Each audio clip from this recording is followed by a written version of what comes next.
20 के रन का उत्तर प्रदेश बना गेम चेंजर।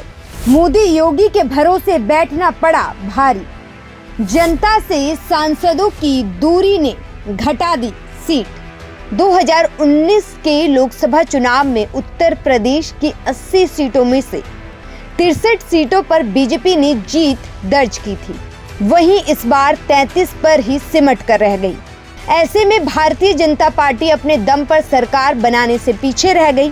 272 के बहुमत को पार्टी हासिल नहीं कर पाई। अब सहयोगी दल के भरोसे सरकार बनाने की तैयारी की जा रही है। उत्तर प्रदेश की जनता इस चुनाव में गेम चेंजर बनकर उभरी है, जिसने एनडीए के अब की बार 400 पार के नारे पर पानी फेर दिया। तो चलिए समझते हैं कि आखिर बीजेपी से कहां गलती हो गई और उसे भारी नुकसान उठाना पड़ा। मिली जानकारी के अनुसार यूपी के लोकसभा चुनाव में हार का प्रमुख कारण पूर्व सांसदों की जनता से दूरी रही, जिसकी वजह से जनता में नाराजगी थी।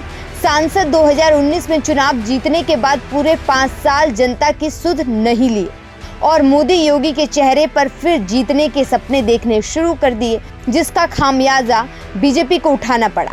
यूपी एक बार फिर से गेम चेंजर साबित हुई। 2024 के चुनाव में बीजेपी को सबसे बड़ा झटका उत्तर प्रदेश में ही लगा। आपको बता दें, यहाँ शीर्ष नेताओं का ओवर कॉन्फिडेंस भी बीजेपी को ले डूबा। जिन सांसदों के खिलाफ माहौल होने के आधार पर संगठन की ओर से टिकट बदलने की रिपोर्ट हाईकमान को भेजी गई थी, उनमें अधिकांश सांसदों के बारे में यही कहा जाता रहा है कि चुनाव जीतने के बाद 5 साल तक ये जनता के बीच से गायब रहे। क्षेत्र में इनका जुड़ाव नहीं रहा।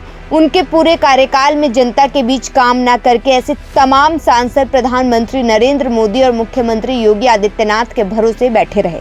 इसी कारण तमाम सांसदों को जनता ने नकार दिया, क्योंकि इन सांसदों का टिकट नहीं काटा गया। इसीलिए 7 केंद्रीय मंत्री समेत कुल 26 मौजूदा सांसदों ने सीट गंवाई।